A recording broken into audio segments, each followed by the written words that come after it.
Video में हम discuss करने वाले हैं प्राचीन भारत के इतिहास से संबंधित कुछ महत्वपूर्ण एमसीक्यू प्रश्नों को, जो कि आपके आने वाले एग्जाम्स के लिए बहुत ही महत्वपूर्ण होंगे, क्योंकि ये क्वेश्चन समयवार हैं। तो आपको पढ़ने में और समझने में भी दिक्कत नहीं होगी। तो स्टार्ट करते हैं इन महत्वपूर्ण एमसीक्यू प्रश्नों को। वीडियो को अंत तक ज़रूर देखिएगा। मुझे आशा है कि आपको इस वीडियो देखने के बाद बहुत सारे प्राचीन भारत से संबंधित जो क्वेश्चंस हैं वो क्लियर होंगे और जो भी कन्फ्यूजन से वो दूर हो जाएंगे। तो चलिए शुरू करते हैं। पहला क्वेश्चन आपके सामने है, जिस काल का कोई लिखित विवरण उपलब्ध नहीं हो उसे कहा जाता है। तो जो समय है उसका रिटन स्टेटमेंट हमारे पास उपलब्ध नहीं है, हमारे इतिहास में नहीं है, उसे क्या कहा जाता है? तो उसे कहा जाता है प्रागैतिहासिक काल, प्री हिस्टोरिक पीरियड। तो ऑप्शन ए जो है वह बिल्कुल सही हो जाएगा। नेक्स्ट क्वेश्चन है, आदि मानव ने सर्वप्रथम किस पशु को पालतू बनाया था? तो डोमेस्टिकेटेड एनिमल कौन था?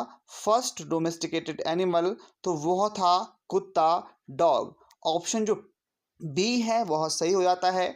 अगला प्रश्न है, आधुनिक होमो सैपियंस मानव का उद्भव किस काल में हुआ था? मॉडर्न होमो सैपियंस ह्यूमंस का जो उद्भव है, ओरिजिन है, वह कब हुआ था? तो वो हुआ था उच्च पुरापाषाण काल में, अपर पैलेलिथिक पैराइलोथिक पीरियड में। नेक्स्ट है, मानव ने आग का प्रयोग किस काल में प्रारंभ किया था? तो वे किया था नवपाषाण काल में।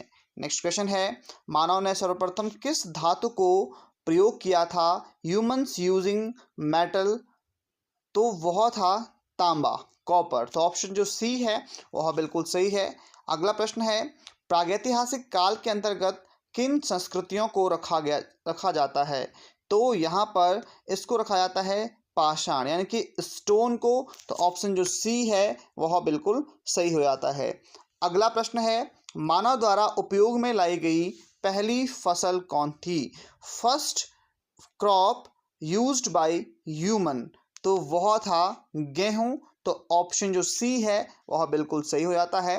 नेक्स्ट क्वेश्चन है, मानव खाद्य पदार्थों का उत्पादक, प्रोड्यूसर एवं उपभोक्ता, कंज्यूमर कब बना था? यानी कि मानव ने सबसे पहले खाद्य पदार्थों को कब उगाया था? तो ये उगाया था नवपाषाण काल में। ऑप्शन जो सी है वह बिल्कुल सही है। आपकी जानकारी के लिए बता दूं कि इतिहास को अलग अलग समय क्रमों में विभाजित किया गया है। पुरापाषाण काल, नवपाषाण काल, ताम्रपाषाण काल, मध्यपाषाण काल, इस तरीके से अलग अलग समयों में इसे विभाजित किया गया है और इसके आधार पर इतिहास को पढ़ा जाता है। नेक्स्ट क्वेश्चन को हम पढ़ेंगे, कौन पुरातत्वविद हड़प्पा के उत्खनन से संबंधित हैं? तो ये हैं जानिए कि जो हड़प्पा सभ्यता जो मिली है, सबसे प्राचीन सभ्यता, तो उसको किसने वहाँ पर उत्खनन किया था? तो उनका नाम है दयाराम साहिनी। तो ऑप्शन जो ए है वह सही हो जाता है। अगला प्रश्न है, सिंधु घाटी सभ्यता मानव इतिहास के किस काल से संबंधित है? यानी कि इंडस वैली सिविलाइजेशन जो है वह किस काल से संबंधित है? तो यह है आद्य ऐतिहासिक काल से। तो ऑप्शन जो बी है वह सही है। नेक्स्ट क्वेश्चन है, हड़प्पा के स्थलों में कांस्य नर्तकी की मूर्ति कहाँ से प्राप्त हुई थी? डांसिंग गर्ल ब्रॉन्ज स्टैचू तो ये कहाँ से प्राप्त हुआ था? तो ये प्राप्त हुआ था मोहनजोदड़ो से। तो ऑप्शन जो डी है वह सही हो जाता है। नेक्स्ट क्वेश्चन यहाँ पर है, कौन सा कथन असत्य है यानी कि गलत है? तो यहाँ पर आप कथन देख सकते हैं कि कालीबंगा से जुते खेत का साक्ष्य मिलता है, यानी कि जुते खेतों का साक्ष्य मिलता है कालीबंगा से। सिंधु घाटी की लिपि की सूचना मोहरों से प्राप्त होती है। सुर कोतड़ा से घोड़े के अवशेष प्राप्त होते हैं। तो ये जो तीन ऑप्शन है बिल्कुल सही हैं, जबकि एक असत्य ऑप्शन इसमें ऑप्शन डी है कि सिंधु घाटी सभ्यता से गाय अंकित मोहरें सबसे कम संख्या में प्राप्त हुई है, कि गलत है, क्योंकि वहां पर सबसे अधिक संख्या में ये मोहरें प्राप्त हुई थी, गाय से अंकित मोहरें। अगला प्रश्न है, प्रसिद्ध पशुपति की मोहर कहाँ से प्राप्त हुई थी? पशुपति सील कहाँ से मिली थी? तो ये मिली थी मोहनजोदड़ो से। तो ऑप्शन जो सी है वह बिल्कुल सही है। अगला प्रश्न है, सिंधु सभ्यता में गोदीवाड़ा का साक्ष्य कहाँ से मिला? गोदीवाड़ा एविडेंस कहाँ से मिला? तो ये मिला लोथल से, तो ऑप्शन जो डी है वह बिल्कुल सही है। नेक्स्ट क्वेश्चन है, सिंधु सभ्यता में विशाल अन्नागार कहाँ से प्राप्त हुआ? तो जहाँ पर अन्न भंडार यानी कि जो अनाज होता है, जो ग्रेन्स होते हैं, उनको रखा जाता है, तो बहुत बड़ा अन्नागार सिंधु घाटी सभ्यता में कहाँ से प्राप्त हुआ? तो ये भी प्राप्त हुआ मोहनजोदड़ो से। तो ऑप्शन जो बी है वह सही है।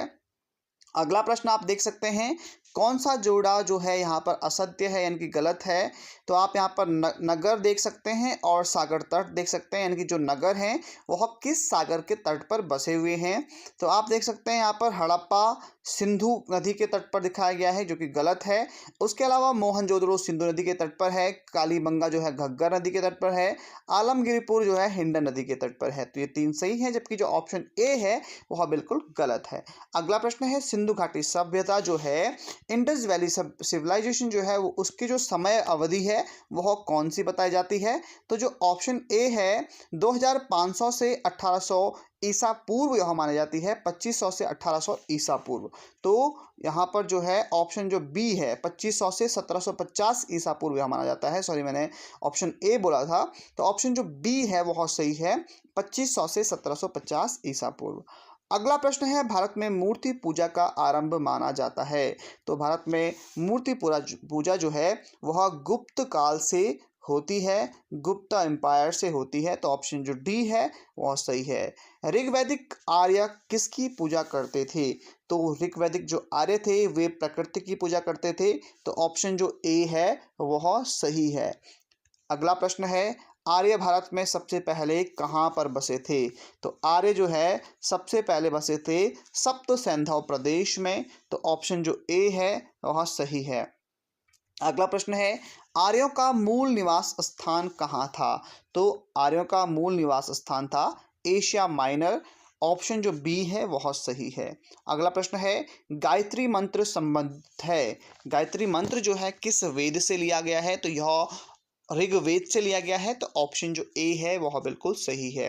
नेक्स्ट क्वेश्चन है, सत्यमेव जयते उक्ति कहाँ से ली गई है? तो सत्यमेव जयते जो लिया गया है वो लिया गया है मुंडकोपनिषद से। तो ऑप्शन जो बी है वह सही हो जाता है।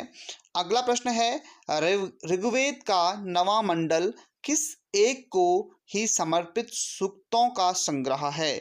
तो यह है सोम को समर्पित है ऋग्वेद का नवा मंडल। तो ऑप्शन जो ए है वह सही है। अगला प्रश्न है, निम्न में से प्राचीनतम वेद जो ओल्डेस्ट वेद है वह कौन सा है? तो आप सब जानते हैं ये है ऋग्वेद। तो ऑप्शन ए जो है वह सही है।